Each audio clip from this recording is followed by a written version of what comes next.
Hey, what's up YouTube? So this is my 300-gallon fish tank. So I'm just wanting to do a video on the Pegleg 250 protein skimmer from Avast Marine. And I want to give you a little background on some of the things of why I did what I did. So I'm going to show you the sump here. So on this side, you'll see the return pump down there, and that's where the water comes down into it, which is a filter. And this isn't just an actual pre-made sump. This is a 75-gallon fish tank that I bought from PetSmart. And over here on the right side, there used to be a piece of glass that I siliconed in there to make a partition for the fuge, which I then wanted to move the fuge up there. And so then I turned it into a chamber for the protein skimmer so that the water level would not change. Well, I had a Super Skimmer 220 on here for the longest time, which is way underrated. So I wanted to get something that's better rated for the system. So I went with the Avast Marine Pegleg 250, and I chose the U-built option instead of the Avast built option because it saved me 140 bucks, and it's a lot of fun. So it comes in a box, and then you put it together, which I didn't actually take any pictures or video.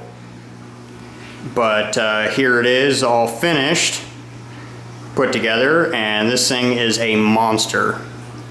It is quite large, so it was not going to fit in my baffle with that piece of glass that was siliconed in there, so I had to remove it.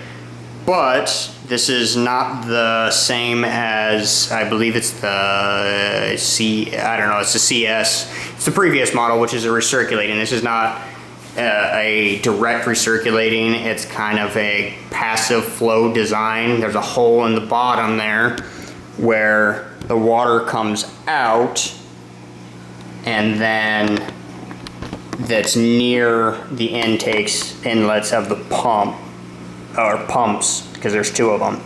So you can see the hole in the bottom, and then there's two pumps that are kind of close to it.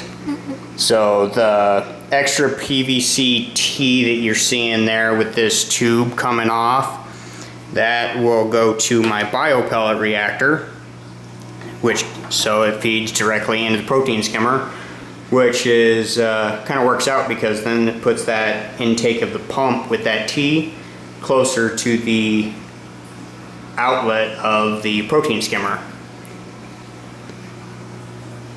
And so this is how you adjust it, is this knob here with these gears which have numbers on them.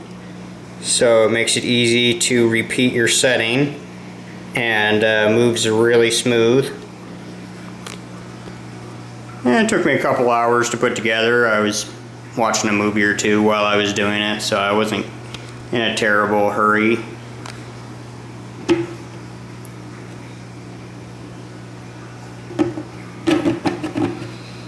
But I needed to make something so that the water level doesn't fluctuate, otherwise the protein skimmer won't work properly.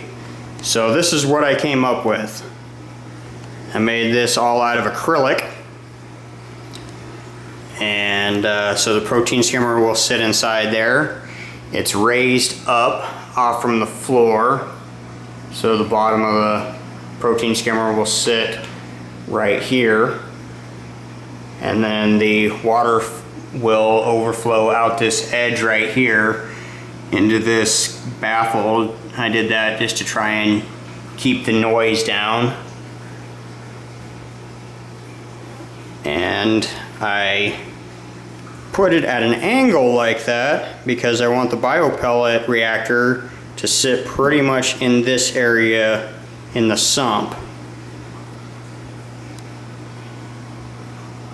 So then when it's actually in the sump, it will be over on the right side where you see the bucket with those bio balls in it. That's actually the return for the fuge coming back into the sump. And then the tube right there is coming off from my UV sterilizer.